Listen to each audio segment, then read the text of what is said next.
कूनो में नर चीते सूरज के रेडियो कॉलर को हटाने पर उसके गर्दन के नीचे संक्रमण फैला हुआ था। गहरे घाव में कीड़े भरे हुए थे। सूरज 8वां चीता है जिसकी कूनो में मौत हुई। कूनो के सभी चीतों के पास अफ्रीकी वन्यजीव ट्रैकिंग रेडियो कॉलर है।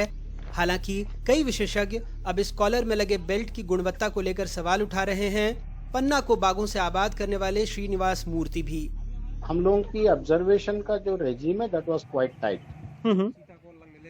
लिटरली 24/7 का मतलब 24/7 है। अब यहाँ का इनसाइड मतलब मैकेनिज्म रूटीन इन लोगों ने क्या बनाया, आई डोंट नो एनीथिंग। वो यदि वो कॉलर सिंथेटिक है, immediately they need to be replaced. Okay. क्योंकि सिंथेटिक जैसा आप भी बेल्ट पहनते हो ना, सिंथेटिक का कोई भी घर में सिंथेटिक होता है। प्लास्टिक बेसिकली पॉलीमर है वो। हाँ। Initially it may be soft, but with the time उसकी पॉलीमराइजेशन हो जाता है तो टाइट हो जाता है। But in case it is a leather, then leather will start absorb soaking the water and then start मतलब उसकी elasticity मतलब बढ़ जाती है। Okay. and it exactly doesn't harm that much। अच्छा। थोड़ा सा सॉफ्ट हो जाता है। when in wet conditions, sultry conditions मतलब they will not be very comfortable, मतलब खुद को ही ज्यादा घाव कर देंगे।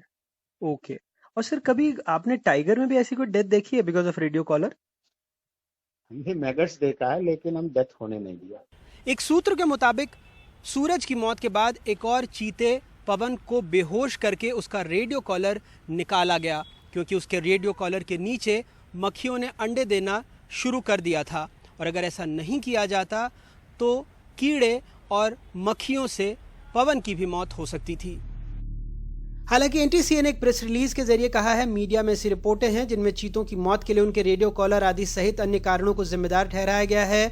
ऐसी रिपोर्टें किसी वैज्ञानिक प्रमाण पर आधारित नहीं है बल्कि अटकलें और अफवाहें हैं। इन सवालों के बीच सरकार ने प्रधान मुख्य वन संरक्षक वन्यजीव जयेश चौहान का तबादला कर दिया, जबकि कॉलर का मुद्दा भी हल नहीं हुआ है।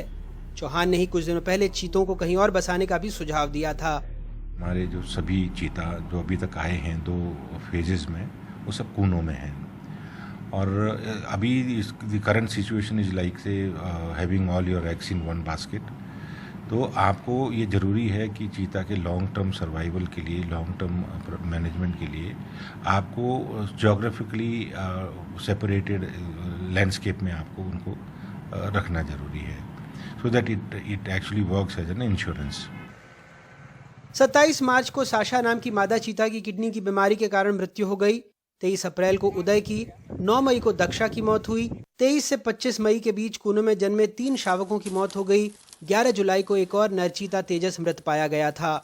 अब कूनो में केवल 15 चीते हैं, जिनमें 11 खुले जंगलों में और एक शावक सहित 4 चीते बाड़ों में हैं। भोपाल से कैमरा पर्सन रिजवान खान के साथ अनुराग द्वारी की रिपोर्ट, एनडीटीवी इंडिया।